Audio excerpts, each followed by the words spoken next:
Que la paix de Dieu vous soit.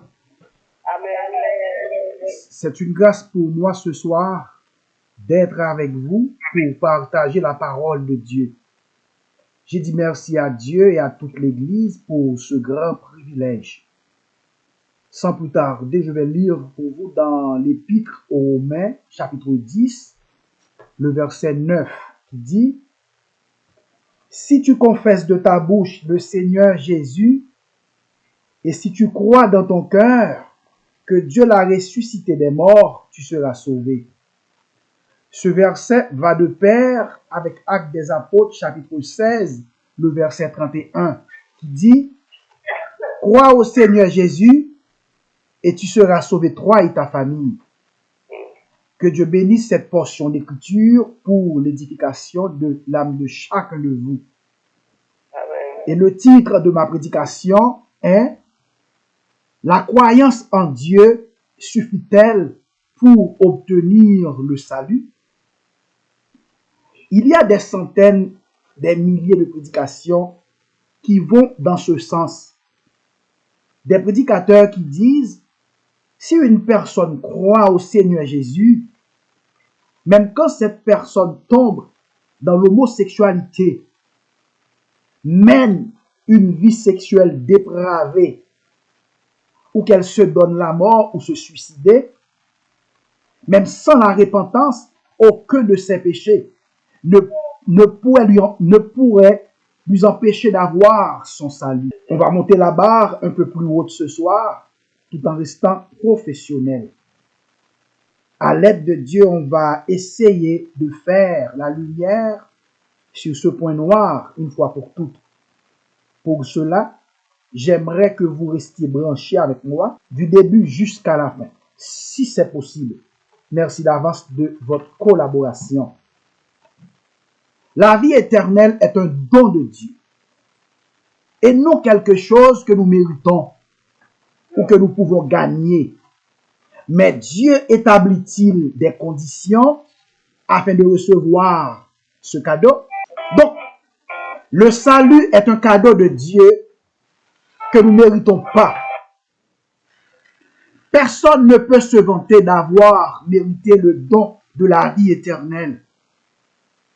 Certes, il faut absolument croire en Dieu le Père et son Fils Jésus-Christ, comme il est écrit dans la Bible, dans l'Épître aux Hébreux, chapitre 11, le verset 6, qui dit « Or, sans la foi, il est impossible de lui être agréable, car il faut que celui qui s'approche de Dieu croit que Dieu existe et qu'il est le rémunérateur de ceux qui le cherchent. » Donc, il est essentiel de croire en Dieu et d'avoir une foi vivante en lui pour lui plaire, pour recevoir son don du salut. La question qu'on se pose, est-ce que cadeau peut-il être conditionné?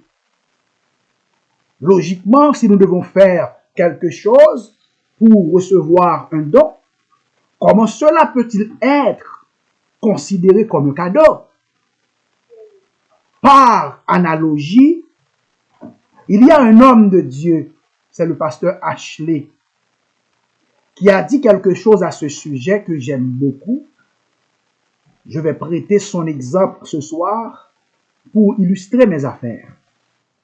Il dit, si quelqu'un offrait de vous envoyer un billet de 100 € à condition que vous lui fassiez parvenir une enveloppe préaffranchie, c'est-à-dire une enveloppe timbrée d'avance. Cette personne vous offrait un cadeau. Le simple fait de croire qu'elle vous enverra un cadeau ne suffirait pas pour que vous receviez l'argent. Et si vous omettiez de lui envoyer l'enveloppe, c'est-à-dire oublier ou désintéresser de lui envoyer l'enveloppe, il en serait de même. Même si vous plaigniez, vous ne recevriez pas le cadeau parce que vous n'auriez pas rempli les conditions. C'est quoi la condition? De nous envoyer une enveloppe préaffranchie. Par contre, si vous envoyez l'enveloppe requise et que vous recevez le billet de 100 €, cela ne signifie pas que vous avez mérité le cadeau. Cela signifie tout simplement que vous avez rempli les conditions établies sans l'offre d'un cadeau non mérité. Vous pourriez avoir envoyé des centaines d'enveloppes et n'avoir rien reçu en échange. Le fait que des conditions soient rattachées à un cadeau n'empêche pas qu'il s'agisse malgré tout d'un cadeau. Des millions de personnes ne comprennent pas ce simple fait. Et par conséquent, elles ne réalisent pas qu'elles risquent de rater l'offre gratuite du salut inestimable de Dieu. C'est bien expliqué. On dit bravo à Pasteur Ashley. Jésus veut que nous comprenions que pour recevoir la vie éternelle, il faut plus qu'avoir la foi. Notre condition, qu'il est notre Seigneur, doit être plus qu'une pensée. Jésus nous avertit qu'il ne suffit pas de dire son nom ou de le connaître comme étant notre Seigneur. N'oubliez pas la réponse que Jésus avait donnée au jeune homme qui lui avait demandé: Maître, que dois-je faire pour obtenir la vie éternelle? Et Jésus lui a répondu qu'il devait obéir au commandement de Dieu pour recevoir le don de la vie éternelle. On ne peut être plus clair que ça. Matthieu chapitre 19, le verset 16 à 17. Comme dit aussi Jacques chapitre 2, le verset 19. Si nous croyons qu'il nous suffit d'avoir la foi pour obtenir notre salut, nous nous trompons lourdement. Toujours Jacques, même les démons croient fermement en l'existence d'un seul Dieu véritable. Les démons savent également que Jésus est le Fils de Dieu ressuscité des morts. Mais ce que les démons croient à cet égard ne signifie pas qu'ils recevront le salut. Donc la croyance, la confiance en Dieu et l'obéissance vont de pair. La foi sans les œuvres est vaine.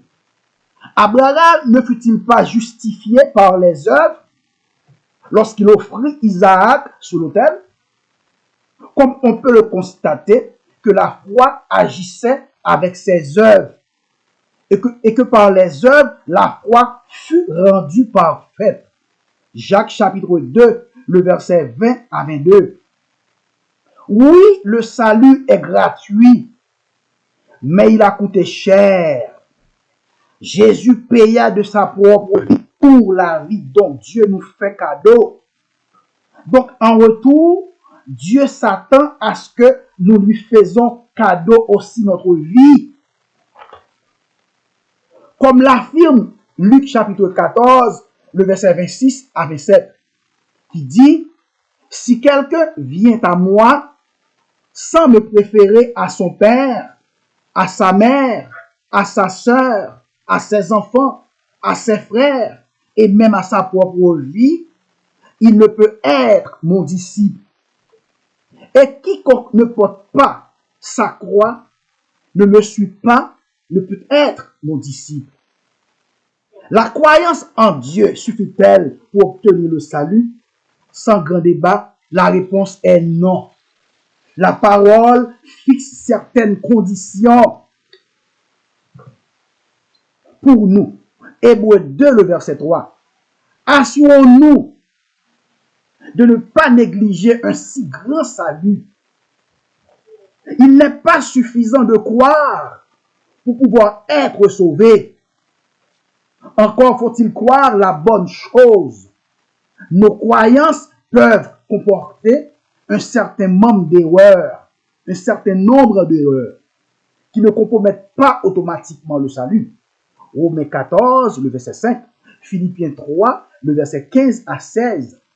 Cependant, certaines erreurs doctrinales sont fatales et mènent à la perdition.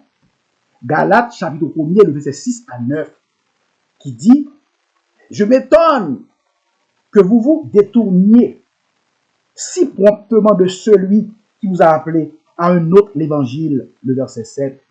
Non pas qu'il y ait un autre évangile, mais il y a des gens qui vous troublent et qui veulent renverser l'évangile de Christ, le verset 8. Mais quand un ange du ciel annoncerait un autre évangile que celui que nous avons prêché, qu'il soit anathème. Nous l'avons dit précédemment, je le répète à cette heure. Si quelqu'un vous annonce un autre évangile que celui que vous avez reçu, qu'il soit anathème.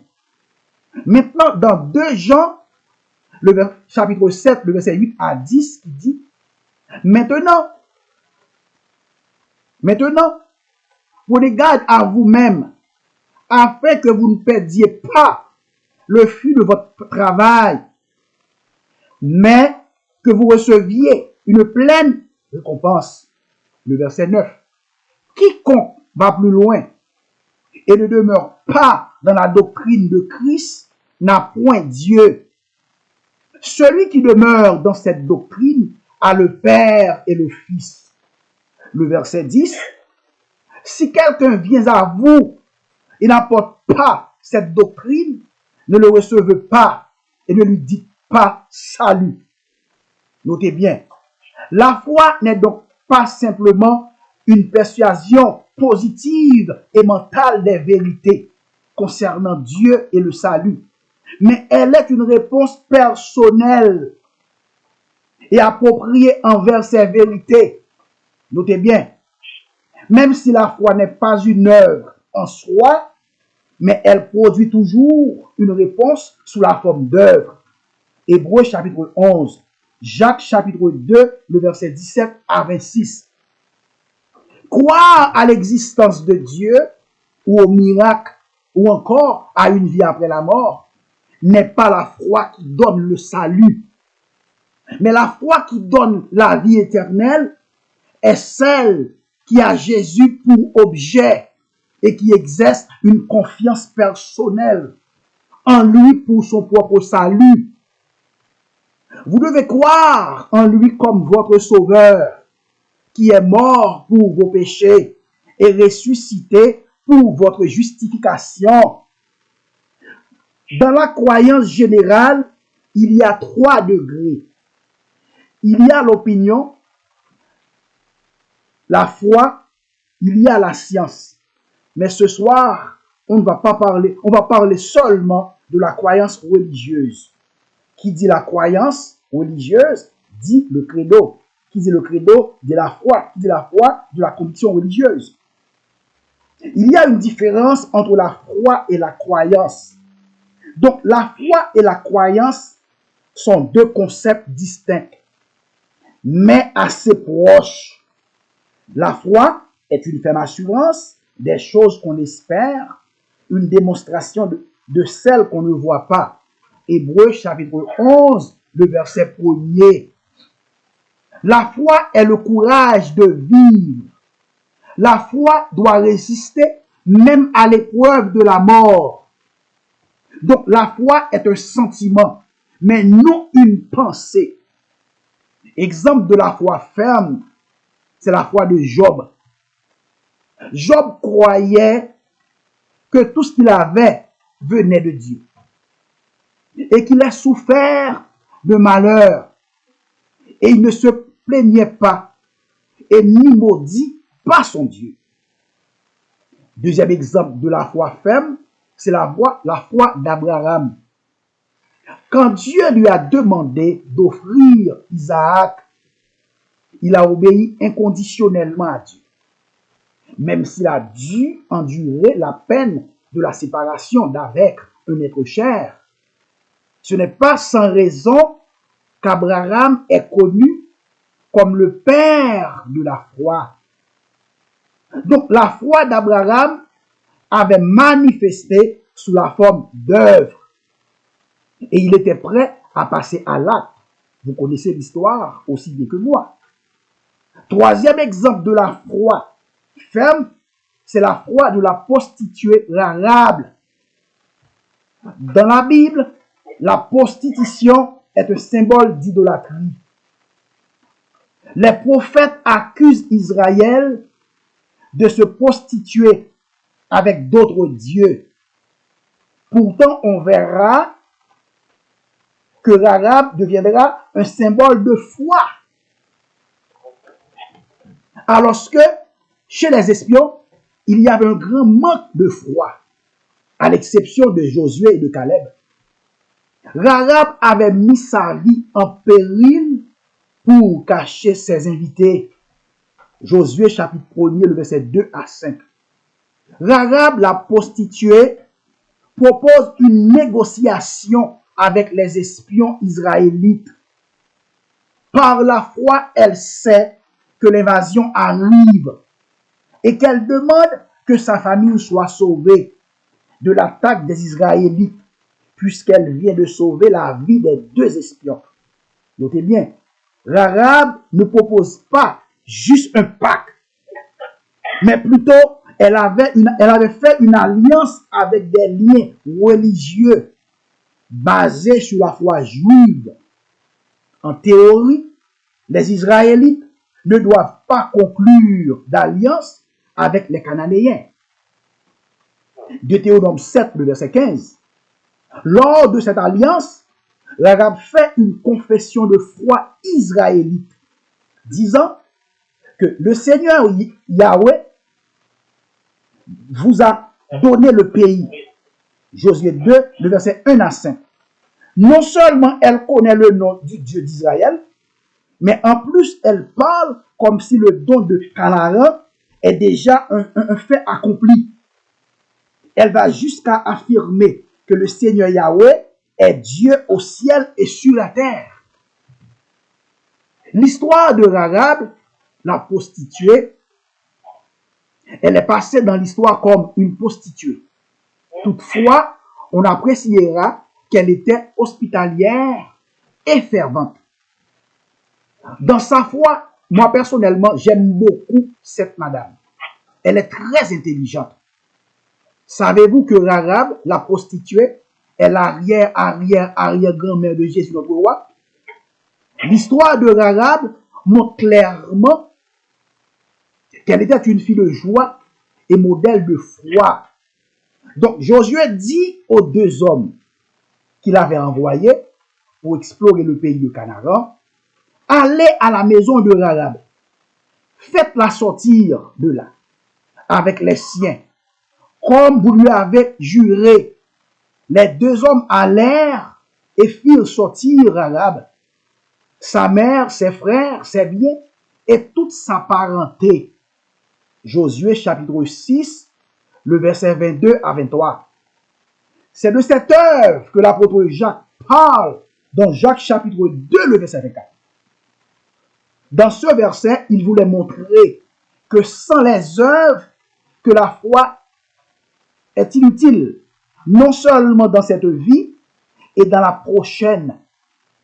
L'action que Rahab, la prostituée, avait posée affirme clairement que sa foi avait manifesté en une œuvre vivante, en prenant le risque de cacher les deux espions israélites chez elle de façon très habile.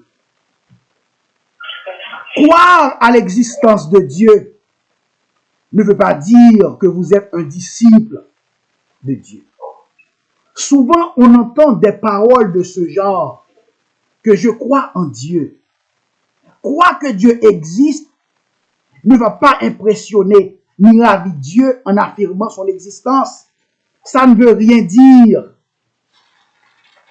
La Bible dit dans Jacques 2, le verset 19, Tu crois qu'il y a un seul Dieu. Tu fais bien. Les démons aussi le croient et ils tremblent.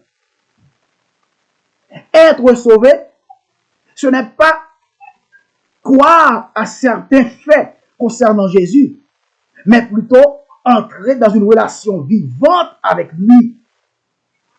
Être sauvé, ce n'est pas devenir religieux. Dieu veut nous faire entrer dans une relation vivante avec son Fils Jésus-Christ. Personne ne peut être sauvé dans ses péchés. Personne ne peut recevoir de salut inconditionnel simplement en déclarant qu'elle croit en Jésus-Christ. Dans le Nouveau Testament, Jésus enseigne que tout le monde doit naître de nouveau et que les personnes qui ne naissent pas d'eau et d'esprit ne peuvent entrer dans le royaume de Dieu. Jean chapitre 3, le verset 5. Mais si la personne ne se dépouille pas de la souillure, de la corruption, elle vit encore dans le domaine de Satan. Quand vous viviez sous le domaine de Satan, le diable, vous êtes incapable de manifester Dieu. Vous êtes souillé et vous ne pouvez pas recevoir l'héritage de Dieu non plus. La grâce n'est pas synonyme de libertinage, ni une licence donnée par Dieu pour vivre dans le péché.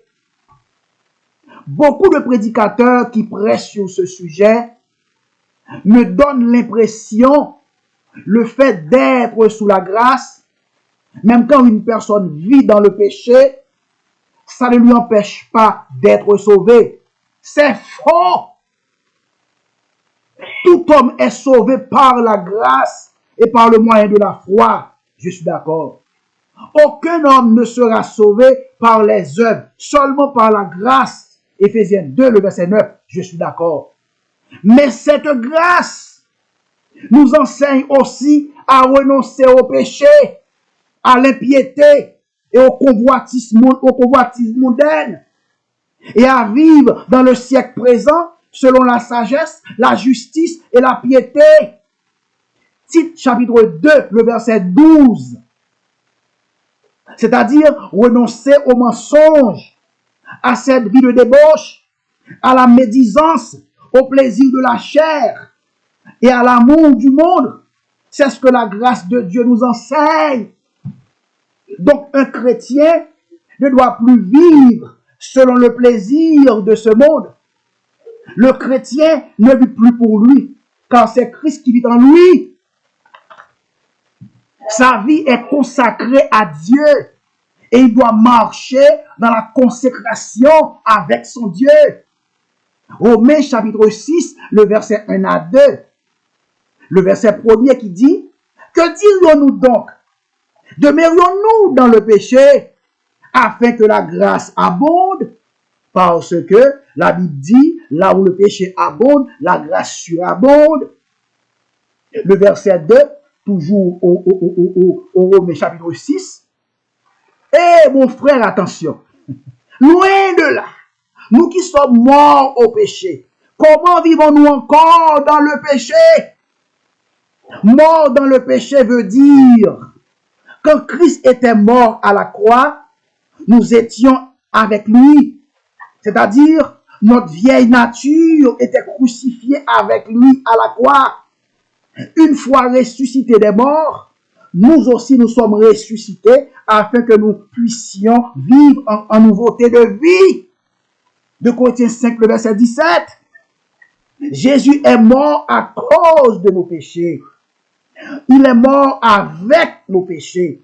C'était nos péchés qui lui avaient envoyé à la croix, afin que nous soyons libres de cette vieille nature pécheresse que nous avons hérité d'Adam. Donc, vous et moi, ayant été baptisés au nom de Jésus, nous participons à la résurrection aussi. Par conséquent, c'est une vie nouvelle qui commence, qui n'est plus l'ancienne. Alors si nous vivons, c'est pour Dieu que nous devons vivre. Donc notre vie doit être une adoration à Dieu, un sacrifice de bonne odeur à Dieu, parce que c'est pour lui que nous existons.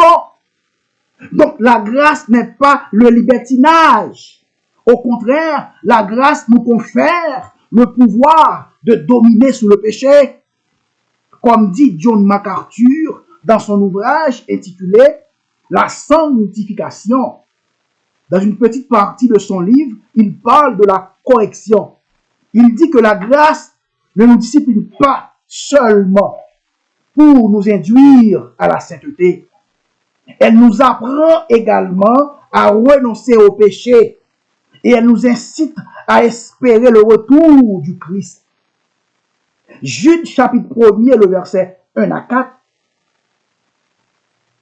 dit « Car il s'est glissé parmi vous certains hommes dont la condamnation est écrite depuis longtemps, des impies qui changent la grâce de notre Seigneur Jésus en dissolution et qui renient notre Seigneur, notre seul Maître et Seigneur Jésus-Christ. »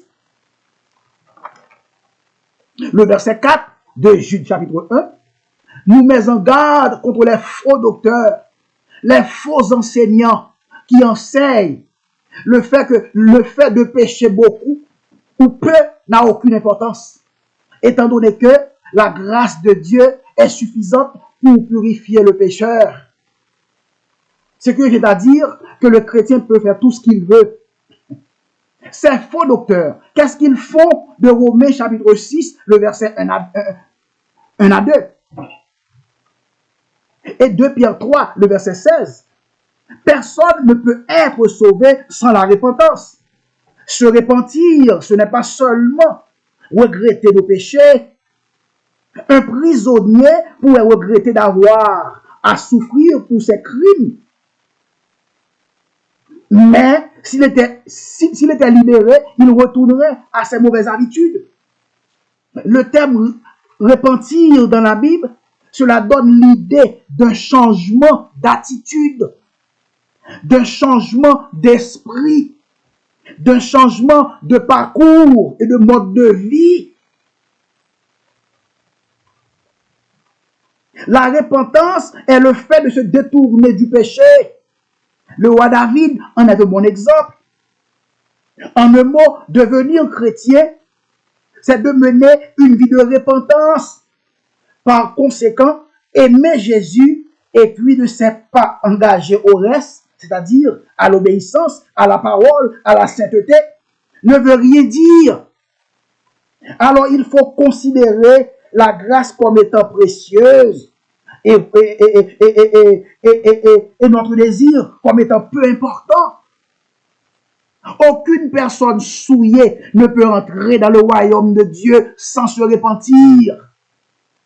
La parole de Dieu nous dit dans l'Épître aux Hébreux, chapitre 12, le verset 14, recherchez la paix avec tous et la sanctification, car sans laquelle personne ne verra le Seigneur. Notez bien, la sanctification est un combat de tous les jours. Le salut est un cadeau reçu par grâce. Par conséquent, la grâce est le don gratuit divin du salut en Jésus-Christ. Et la foi est l'acceptation de ce don. Donc la grâce est un don qui coûte tout au donneur et rien au receveur. On a ici 3 parties: grâce, sauver et foi. La grâce, c'est la source. La foi, c'est le moyen. Et sauver est le résultat. En gros, le salut est un cadeau que Dieu nous donne à travers son Fils Jésus-Christ. Pour terminer tout ça, je vais vous donner un dernier exemple terre à terre que j'ai créé moi-même. Et vous allez bien vite comprendre c'est quoi le salut gratuit que Dieu nous donne à travers son Fils Jésus. Exemple. La Banque centrale du Canada fait sortir un communiqué disant dans 5 jours, qu'elle va donner 10 000 $ à chaque personne qui vit ici au Canada, à tout le monde, sans distinction de classe et de race, à la seule condition que chaque personne vienne chercher ce montant à la banque, à l'exception des personnes à mobilité réduite et hospitalisées. Donc, la modalité, le critère, la condition que donne la Banque centrale du Canada ne fait pas obstacle à son cadeau. Rattacher des conditions à un cadeau ne lui empêche pas d'être un cadeau, ni diminue à sa valeur. C'est la même chose pour le salut gratuit que Dieu nous donne à travers son Fils Jésus. En retour, il attend de nous quelque chose qui est notre vie par la repentance, à travers la repentance. Donc, une telle condition n'enlève pas pour autant la gratuité du salut. Est-ce que je suis compris? À la belle bagaille, c'est la parole. Comme David avait fait après avoir tombé dans le péché avec Bathsheba. Et c'est dans cette circonstance qu'il a écrit le psaume 51. Ô Dieu, aie pitié de moi dans ta bonté, selon ta grande miséricorde. Efface mes transgressions et lave-moi complètement de mon iniquité et purifie-moi de mon péché pour sa repentance. Donc faites attention aux faux prédicateurs, faites attention aux faux docteurs, faites attention aux prédicateurs imprudents, faites attention aux faux enseignants qui enseignent, même vivant dans le péché, sans se repentir, que notre salut est assuré. C'est faux. La grâce n'est pas un laissez-passer, ni une licence pour vivre dans le péché. Dieu admet en sa présence des pécheurs repentants et non pratiquants. Si le pécheur se répand, Dieu consent à effacer sa faute et à le rétablir dans son intégrité primitive, c'est-à-dire entre la repentance et le pardon. Psaume 51 montre au peuple de Dieu ce qu'il faut faire, penser et ressentir face à la laideur de son propre péché. Mettez ces faux docteurs à l'écart qui vous encouragent à demeurer et vivre dans le péché. Toutefois, ce n'est pas une mise en garde que je vous donne, mais plutôt un conseil d'ami en tant que votre frère et votre serviteur. Que Jésus, le témoin fidèle, le premier-né des morts, le prince des rois de la terre, à celui qui nous aime, qui nous a délivrés de nos péchés, par son sang qui a fait de nous un royaume de sacrificateurs, puisse vous bénir abondamment. Encore que Dieu vous bénisse.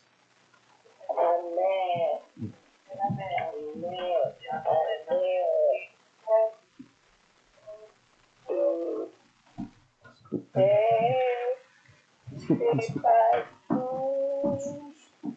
Plus, plus, plus, plus,